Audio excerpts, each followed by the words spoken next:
दोस्तों आज की वीडियो में हम पॉक्सो एक्ट के बारे में बात करेंगे, पर उससे पहले आने से पहले मैं आपका 1 मिनट लेना चाहूँगा। I want to inform you about our organisation RS legal aid foundation. ये एक चैरिटेबल ट्रस्ट है जो कि पूरे लोगों के या नीडी लोगों के लिए हेल्प के लिए है, जो अपने लिए फाइनेंशियल कंस्ट्रेंट की वजह से लॉयर हायर नहीं कर पा रहे हैं या किसी भी समस्या की वजह से they are not able to hire lawyer to represent them before the court. तो उन लोगों की हेल्प करने के लिए हम यहाँ पे हैं, साथ ही साथ legal awareness, legal education spread करने के लिए। ठीक है, लोगों को जनरल क्वेरी रहती है, उनकी क्वेरी को सॉल्व करने के लिए लोग कंसल्टेशन के नाम पे ह्यूज अमाउंट चार्ज कर देते हैं। जो सिंपल क्वेश्चंस रहते हैं वो हम इन वीडियोस के थ्रू या फिर पर्सनल मीटिंग के थ्रू रिजॉल्व करने की कोशिश करेंगे। These are free of cost, कोई आपको पैसे देने की ज़रूरत नहीं है। It is upon you, if you want to donate anything it is your wish, we are not forcing anyone. ठीक है, so you can contact us through a WhatsApp number जो कि यहाँ पे वीडियो में मैंशनड है, और ईमेल आईडी वो हमारे वीडियो में अभी मैंशनड है। Even it is mentioned in description of each and every video and about section of our channel. तो आप वहाँ से हमारी कॉन्टैक्ट डिटेल ले सकते हैं। हमारी ऑर्गेनाइजेशन RS लीगल जो है north and north waste district जो कि दिल्ली की है, वहाँ पे ऑपरेटिव है, वहाँ पे काम कर रही है for poor and needy people.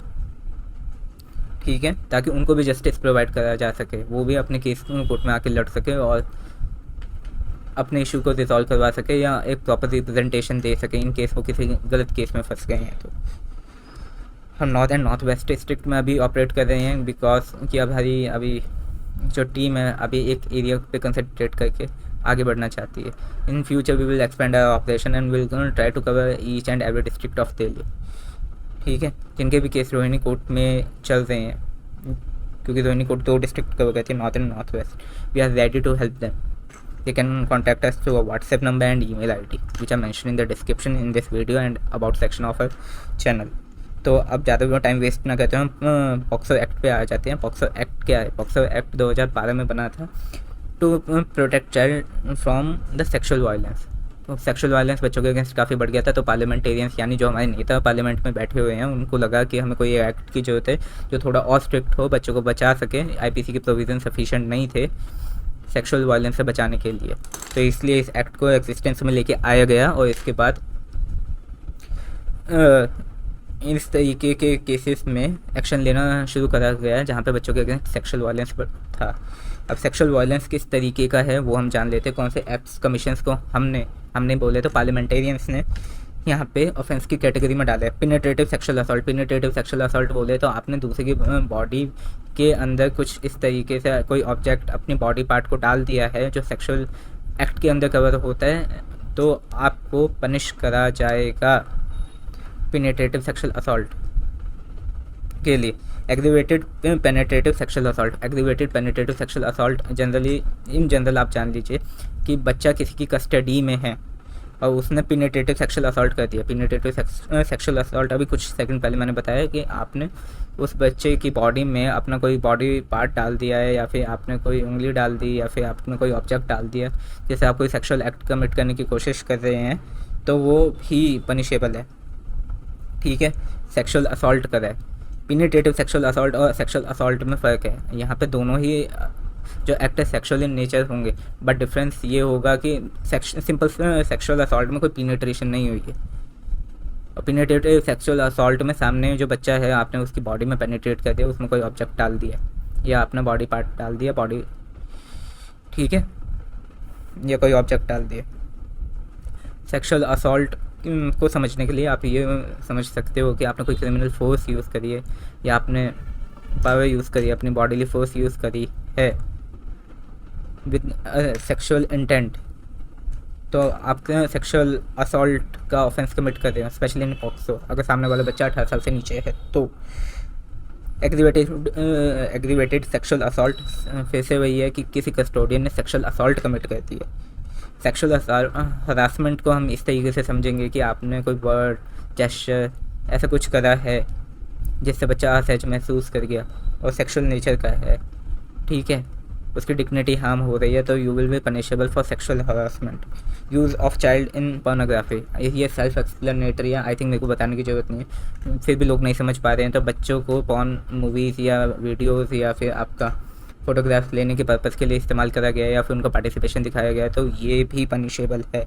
Abetment को सिंपल जनरल पब्लिक की लैंग्वेज में अगर हम समझना चाहें तो अबेटमेंट कुछ नहीं है, सामने वाले अपने किसी पर्सन को उकसाना, जो ये ऑफेंसेस मेंशन करे गए हैं ये करने के लिए।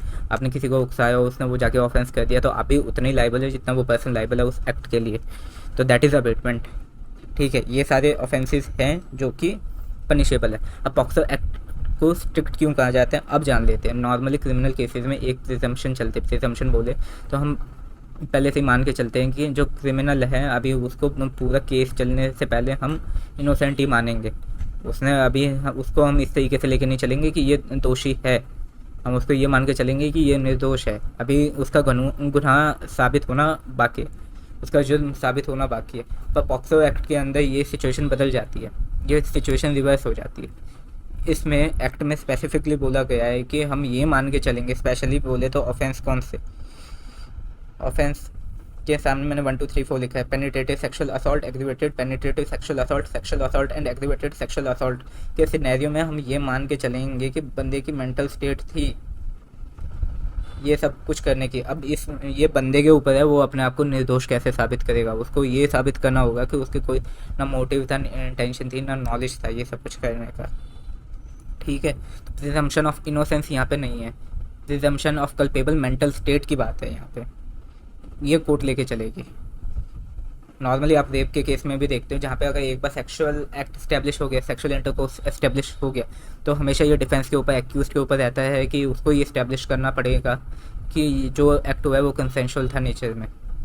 उससे ही कुछ मिलता जुलता यहाँ पे है। यहाँ पे हमेशा ये मान के चलेंगे कि ये ऑफेंस तो हुआ है, अब ये ऊपर है एक्यूज के कि वो अपने सॉरी मैं थोड़ा गला खराब चल रहा, ये उसके ऊपर है कि वो अपने आप को निर्दोष कैसे साबित करेगा।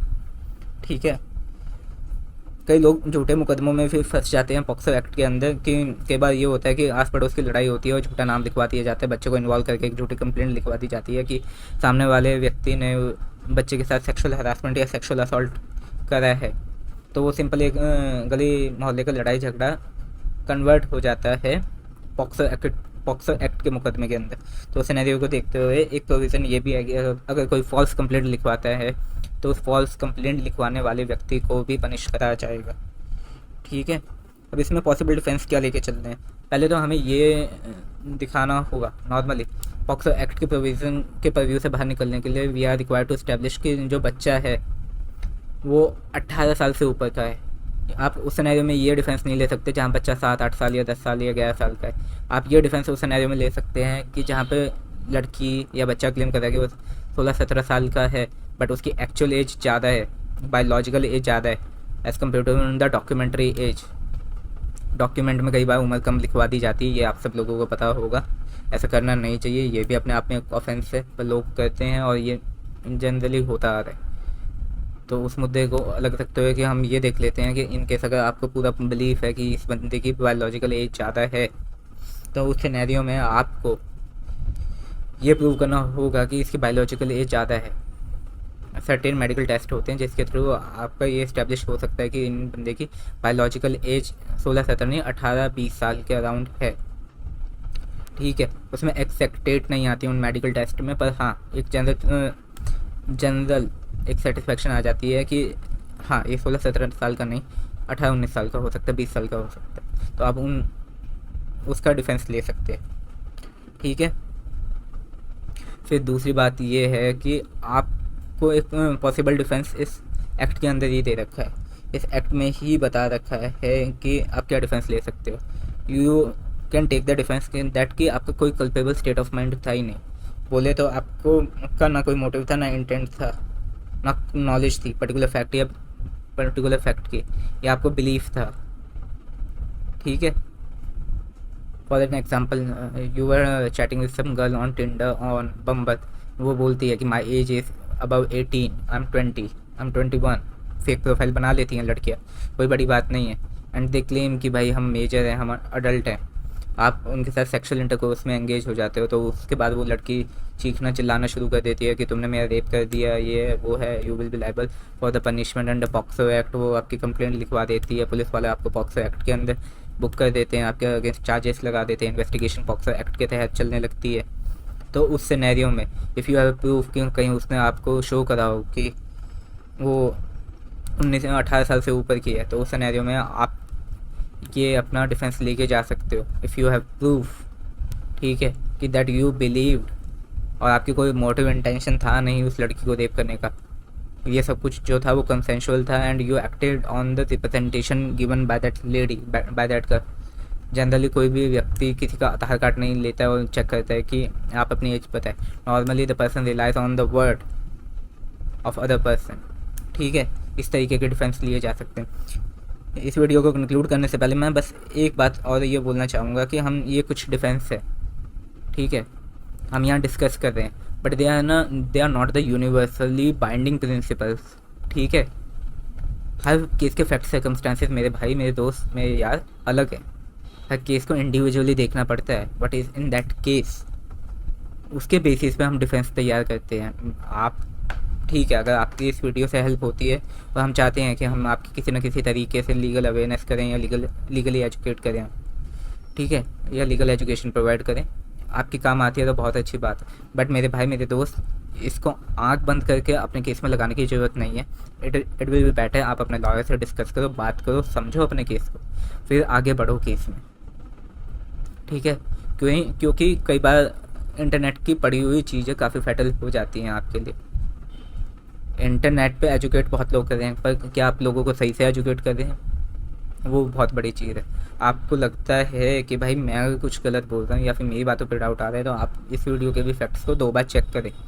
और दूसरी बात ये रही कि आप अपने केस में लगाने से पहले कोई भी फैक्ट या कोई भी नॉलेज को अप्लाई करने से पहले उस चीज़ को वेरीफाई करें कि वो क्या चीज़ आपके केस में एप्लीकेबल है या नहीं है। आँख बंद करके कूद मत पड़िए किसी भी कंक्लूजन पे, ठीक है। और मैं हमेशा ये कहूँगा, जब भी आपको एप्रीहेंशन हो और जब भी आपको लगे कि अगर सिचुएशन इस मुकाम तक एग्रीवेट हो सकती है कि सामने वाली पार्टी आपको एक झूठे मुकदमे में फंसा सकती है और ये बोल सकती है कि सामने वाले व्यक्ति ने एक नॉर्मल लड़ाई झगड़े या गली की लड़ाई झगड़े में सामने एक बच्चे पे सेक्सुअल असॉल्ट करा है या सेक्सुअल हरासमेंट की कोशिश करी है, तो मेरे भाई मैं पहले ही कह रहा हूँ कि कोफो एंटीसिपेटरी पे अरेस्ट हो जाओगे। तो in that scenario will not be able to preserve those evidences. कई बार पॉसिबिलिटी ये होती है अरेस्ट हो गए, घर वालों को पता नहीं चल रहा है कि क्या एविडेंसेस हैं, आप क्योंकि शर्म के मारे उनसे बात भी नहीं कर पा रहे हो और वो एविडेंसेस डिस्ट्रॉय हो जाते later on which detrimental for your case. तो मेरा यही कहना है कि भाई ये इन जनरल मैं पॉक्सो एक्ट के बारे में चलता फिरता मैं आपको बता रहा हूँ। डिटेल में डिस्कस करने के लिए अपने केस को you are required to meet a lawyer. आपने लॉयर जो खुद एंगेज कर रखा है, आप उसके साथ अच्छे से मीटिंग करिए, अपना टाइम स्पेंड करिए और जानिए कि आपके केस में क्या है, ठीक है। या फिर आप में से मदद चाहते हैं तो come with all the documents, chargesheet, FIRs, बैठिए, अपना टाइम स्पेंड कीजिए। मैं कोई आपकी हेल्प कर सकता हूँ, मैं कोई सजेशन दे सकता हूँ after going through your documents, तो I will definitely help you out, ठीक है। मैं हवा में कोई तीर नहीं मारूँगा। मैंने अपने क्या कहते हैं अपने ऑर्गेनाइजेशन की यहाँ पे कॉन्टैक्ट डिटेल्स दे दी हैं, डिस्क्रिप्शन में भी है, वीडियो के अबाउट सेक्शन में भी है, हर जगह है और वीडियो में भी दे रखी है, तो you can contact me at any time, ठीक है। अस्सलाम वालेकुम, सी यू।